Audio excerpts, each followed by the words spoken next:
Damn, Manchester is not just a city. It's like the metropolitan borough of all things. Grand and glorious in Greater Manchester, England, with an estimated population of 568,996. That's like having a small country living right there. Greater Manchester, let me tell you, is not just populous, it's like the third most populous metropolitan area in the entire United Kingdom, with a whopping 2.92 million people roaming around. And let's not forget, it's the largest in northern England, making it the king of the north. Manchester didn't just expand, oh no, it exploded at an astonishing rate around the turn of the 19th century. This place was like a pressure cooker ready to burst with all the textile manufacture boom during the Industrial Revolution. And let's talk about the Industrial Revolution, because Manchester's unplanned urbanization was like a wild, untamed beast brought on by this whole craze. The Industrial Revolution and slavery, they're like twisted together in a sick dance. Thanks to the slave trade's dirty hands and the British economy and the rise of industrial capitalism, the transatlantic slave trade, it was like the bloodline feeding Manchester with raw materials, turning it into the world's first industrialized city. Now that's some history right there.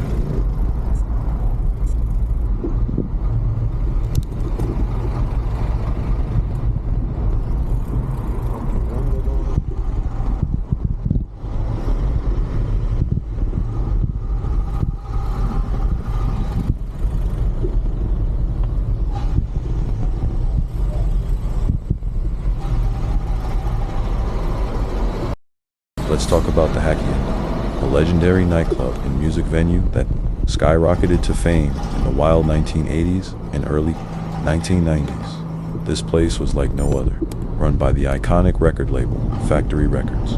Picture this, the club burst onto the scene in 1982, becoming the epicenter of the Manchester acid house and rave craze that swept through the late 1980s. But hold up, drama alert. Crime and financial woes started creeping in like unwanted party crashers, leading to its ultimate demise in 1997. The club was bulldozed to make way for some bland apartment buildings. What a travesty. The building itself, located at 11 to 13 Whitworth Street West, had this badass curved frontage made of red Accrington brick. Can you believe this place used to be a yacht builder's shop and warehouse? Talk about a glow. Fast forward to 1986.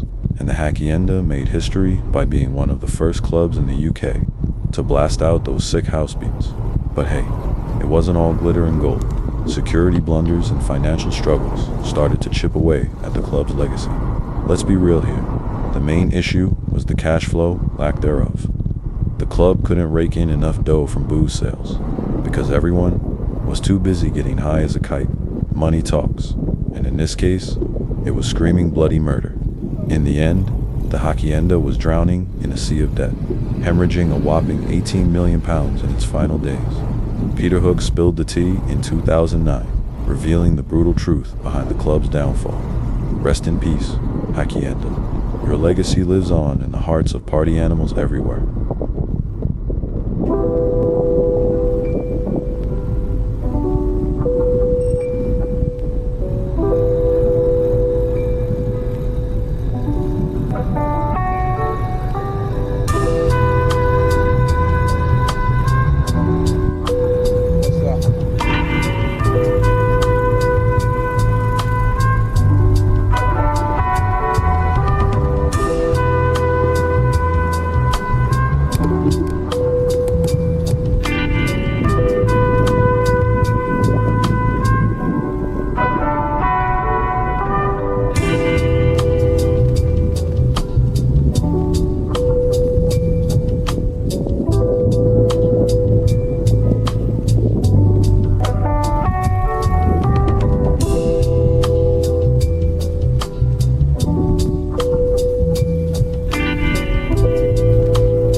Market Street is the grandest, most bustling pedestrian-only retail street you'll ever lay eyes on, stretching from Piccadilly and Mosley Street to St. Mary's Gate. It's a labyrinth of consumerism, commuters, and entertainment that will make your head spin. The foot traffic here is off the charts, especially on weekends. It's like a damn marathon out there. And let's not forget about the Christmas markets, attracting more crackheads than you can shake a stick at. And the homelessness situation that's practically a spectacle in itself.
Is going on with Piccadilly Gardens?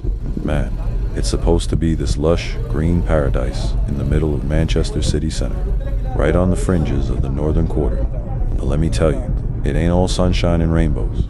Named after the bustling street it sits next to, Piccadilly Gardens is like a whole dang zoo. You got a bus station, a tram stop, and probably a whole circus of chaos going on. Back in the day, after World War I, they decided to turn this place into a fancy sunken garden. But now, oh boy, now it's like a hot mess. Piccadilly Gardens has got this sketchy rep for all sorts of mayhem. Crime, drugs, and all kinds of wild drama unfold right in the heart of the city. It's like a real-life soap opera, except nobody's winning any awards for this performance. What the hell happened to this place?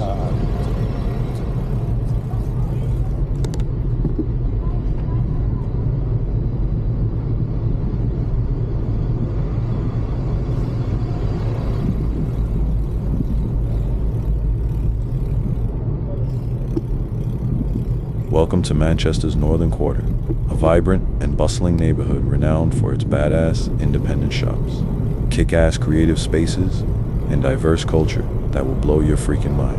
Immerse yourself in the real-deal atmosphere, where jaw-dropping street art, mind-blowing music, and one-of-a-kind cafes set the tone. Get ready to have your socks knocked off as you plan your trip to soak in the Northern Quarter's character. From vintage boutiques that will make you drool to bars and restaurants that will make your heart skip a beat. The Northern Quarter is like the ultimate hotspot for filming, doubling up as both London and New York in like a gazillion films and TV shows over the years. From The Crown to Morbius, It's a Sin to Ridley Road, Captain America, and like a ton more. Manchester is seriously the bomb because of its variety of building textures, with its countless unique structures that are like a blend of old school, cool, and futuristic vibes. It's just mind-blowing, man. When I need sweet affection, Here's an old song. take good care of me.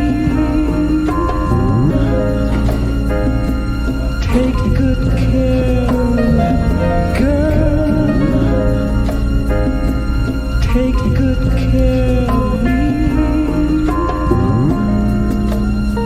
When I need sweet affection,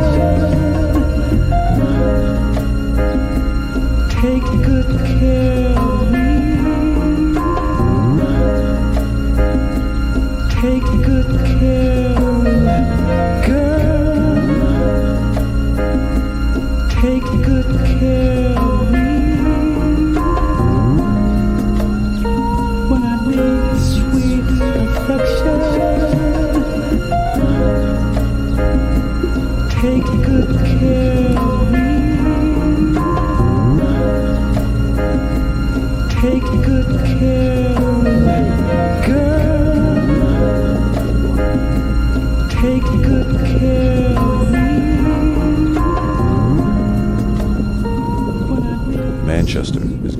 freaking massive building explosion, especially in the heart of the city. There are like a gazillion residential, commercial, and hotel projects popping up everywhere.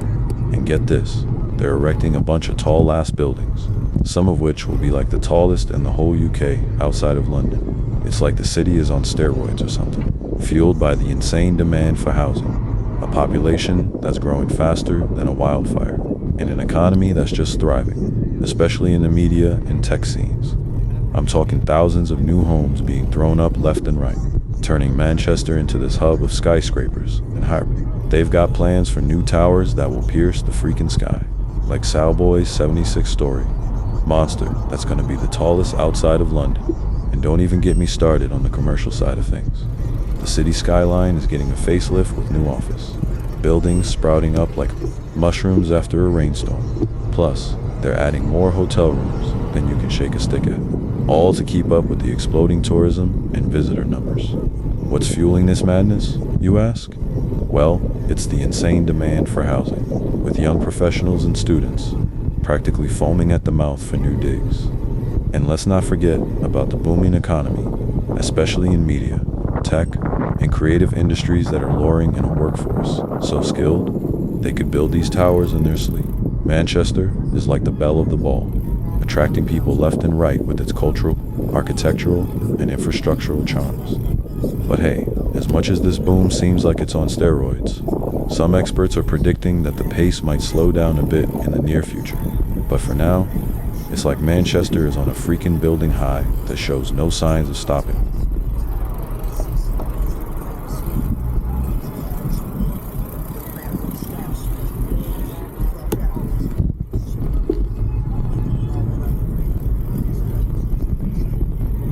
Manchester's Green Quarter is a hidden gem that is so often overlooked, not because it's a new kid on the block, but because it's a damn well-kept secret. The Green Quarter's boundaries are like a mysterious maze waiting to be unraveled, with its independent businesses operating like undercover agents, once considered a lost cause. This area is now linked to the city by a vibrant strip of unique shops along Red Bank, and is backed up by its kick-ass neighboring spots. From hip brewery tap rooms to a top-secret cinema in a massive street food paradise. Get ready to dive into the mystical world of the Green Quarter.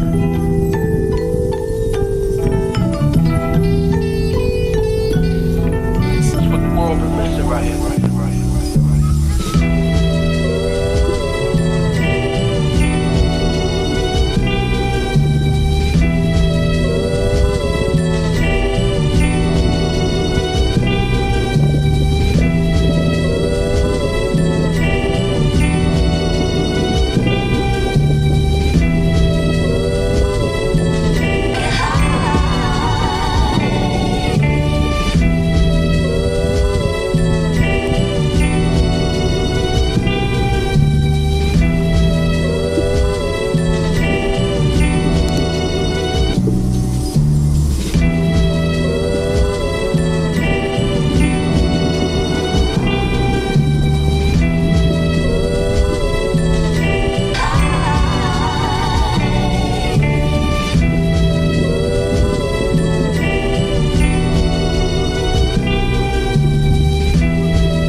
The Glade of Light Memorial commemorates the victims of the May 22, 2017 terrorist attack at Manchester Arena, now the AO Arena. It honors the 22 people whose lives were taken. An estimated 14,200 people were at an Ariana Grande concert when the bomb exploded. The explosion killed the attacker and 22 concertgoers and parents who were in the entrance, waiting to pick up their children following the show.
Deansgate. Oh man, where do I even start? This legendary, bustling artery right smack in the fiery heart of Manchester was basically the city's damn lifeline. Picture this, a pulsating, electric vein connecting every damn hotspot you could imagine. Buzzing bars that never quit, swanky shops dripping with style, and historic landmarks so epic they'd make your jaw drop straight to the pavement. It was the go-to playground for every local and curious tourist who had even half a brain to know where the real action was at. But then, out of nowhere, the mayor, the big boss upstairs, decided to throw a wrench in the whole damn system. What the hell, right? They slammed the brakes on cars, giving the green light to prioritize bicycles. Like we're living in some damn fairy tale where everyone's pedaling to glory. Suddenly, Deansgate started feeling like a ghost town on a Sunday morning slow, lifeless, and honestly, a bit of a damn mess. The vibe, totally screwed.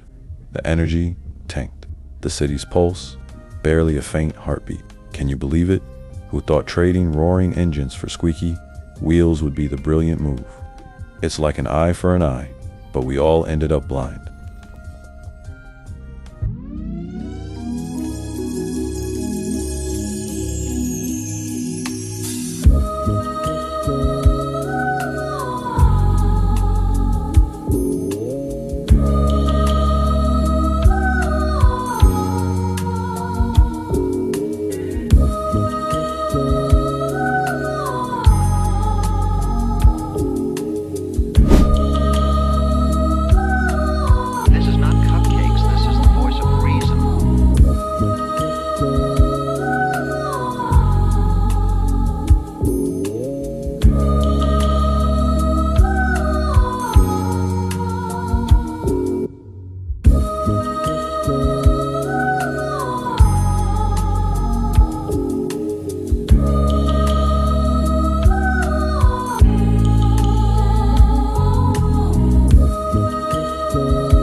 Holy crap, have you seen Beecham Tower, also known as the Hilton Tower?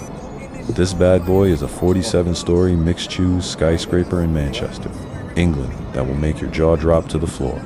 Completed in 2006.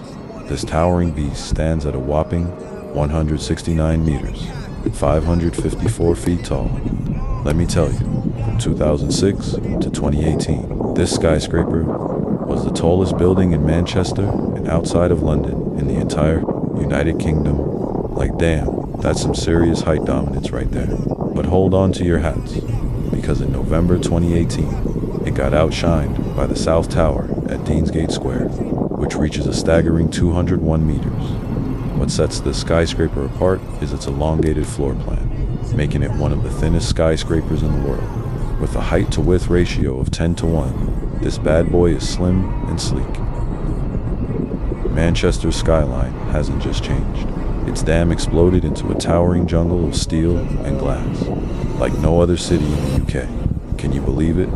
The tallest buildings has shot up by a jump, 37% in just 10 freaking years. And that's not all. The city center's population didn't just grow. It absolutely skyrocketed from a measly 10,000 souls in 2008 to a mind-boggling 70,000 by 2018. Meanwhile, the greater metropolitan area is now a sprawling beast, housing around 2.8 million people. What the hell is going on here? And wait for it, in 2018, construction output in the north-west was a staggering 10 times. The national average, that's right, 10 times. Manchester's become Europe's hottest damn construction playground, buzzing like a beast on steroids. This insane growth isn't just luck. It's a blazing testament to Manchester's unstoppable, turbocharged economy and its magnetic pull as the ultimate place to live, work, and throw your cash. Now, let's talk about how Manchester is flipping the script on urban living like a boss. This skyscraper frenzy isn't just about punching the sky, it's part of a master plan to reinvent city life in the most jaw-droppingly modern way possible. These mega developments are a wild mashup of swanky residences, slick commercial spaces, and buzzing leisure hubs all rolled into one vibrant urban beast. Picture this: luxury apartments, dripping with every modern amenity you could dream of. Office spaces, so cutting edge, they practically scream innovation, and designs so fresh and futuristic, they make other cities look like they're stuck in the Stone Age. But hold up, it gets better. These buildings are packed with eco-friendly tech and sustainable design that prove Manchester isn't just chasing growth, it's hell-bent on future-proofing itself with some serious environmental street cred. So yeah, Manchester's not just building up, it's blasting into the stratosphere, setting the bar so damn high that the rest of the world can only stare in awe.